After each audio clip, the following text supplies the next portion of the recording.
Hi, this is Dr. Webster. Thanks for coming to my place today.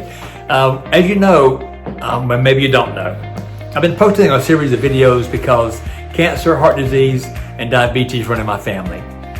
Cancer took my dad, it took his mother, and it recently took my brother.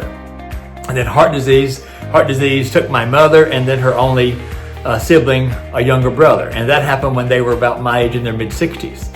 And then diabetes is my topic this week, and diabetes is just all over the place. I've had uncles and, well, parents, of course, uncles.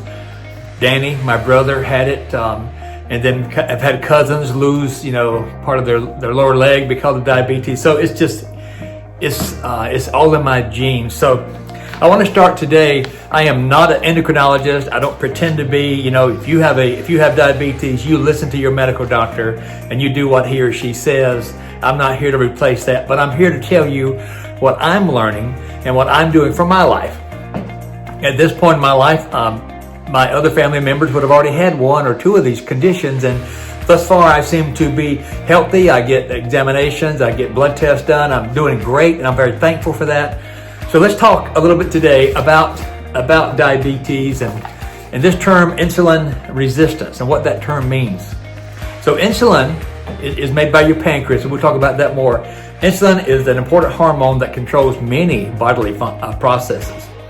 And if you have problems with it, it can affect many of our health problems. Insulin plays a larger role than I was aware of before. But like I said, I've been educating myself on this. Insulin resistance is when your cells stop responding to insulin. And it's incredibly common. In fact, 32%, almost 1/3 of the U.S. population may have this condition.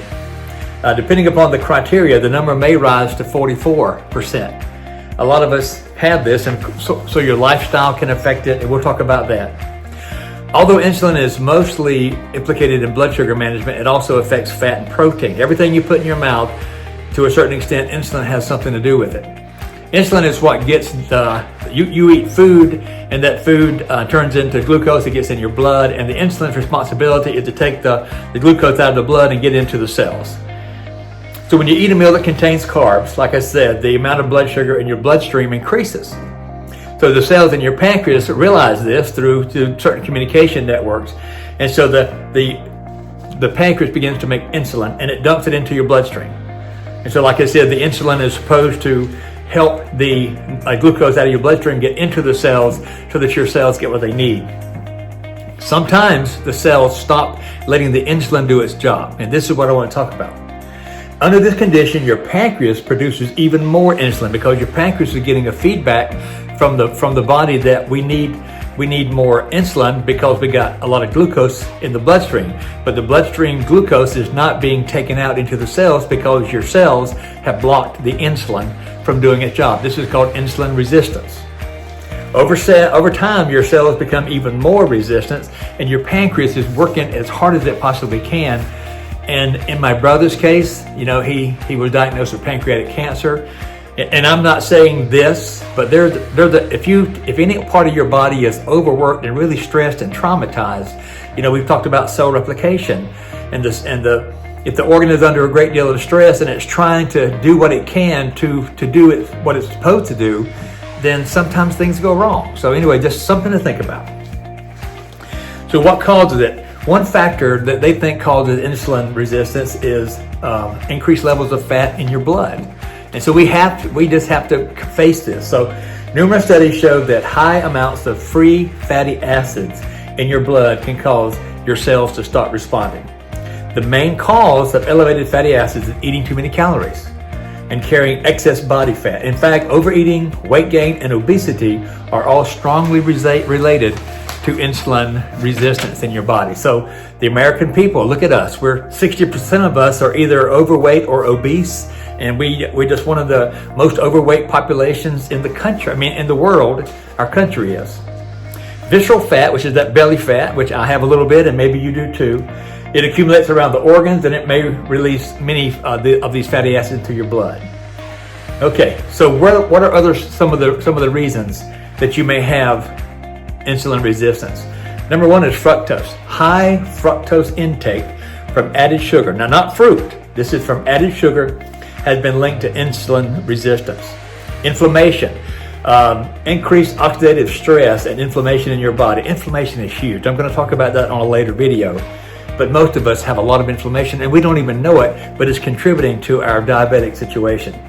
Inactivity, we all need to do more, and I've got a whole presentation on that.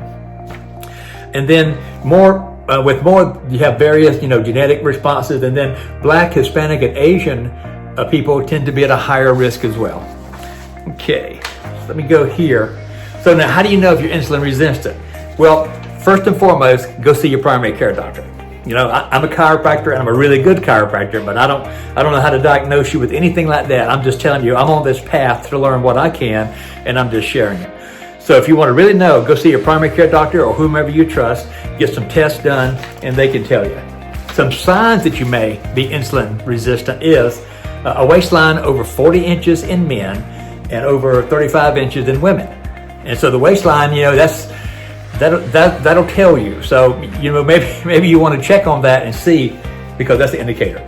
Blood pressure readings of 130 over 80 or higher, fasting glucose level over 100, etc., etc. So you want to do that. Other things are obesity, especially the belly fat. We talked about that. An inactive lifestyle. Talked about that. A diet high in carbs. Carbs are everywhere. You can't buy a can of beans without it having a lot of sugar in it. And we all need to wake up to the extreme amounts of carbs in everything we do. Gestational diabetes, heart conditions, family history of diabetes, smoking can cause it, age, it usually happens after the age of 45, so on and so on. But if you have any questions about it, go see your doctor. Go see your doctor. Relationship to heart. Remember, heart disease, cancer, and diabetes. So insulin resistance is strongly associated with heart disease. I think I read, I have it right here. Here we go.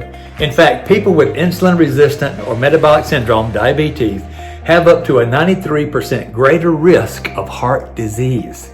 So if you or somebody you love and care about think you have diabetes, go get checked. Monitor yourself and find out if you do have it. And because it can, again, it increases your risk. My mother was a diabetic. My mother took the insulin every day, and chronic heart disease, a sudden heart attack killed my mother, and she was diabetic. So there's a direct correlation. So find out if you are. So to review, I'm on a journey. I'm trying to figure out what in the world exactly is or are these different diseases that my family is having. And I've got a much better understanding of cancer, heart disease, and now diabetes. I just want to present this to you so that you can maybe look at yourself, look at your lifestyle, and if there's any suspicion or speculation that you may be a diabetic, go get checked, have the test done, and then I'll see you tomorrow. Have a good day. Bye-bye.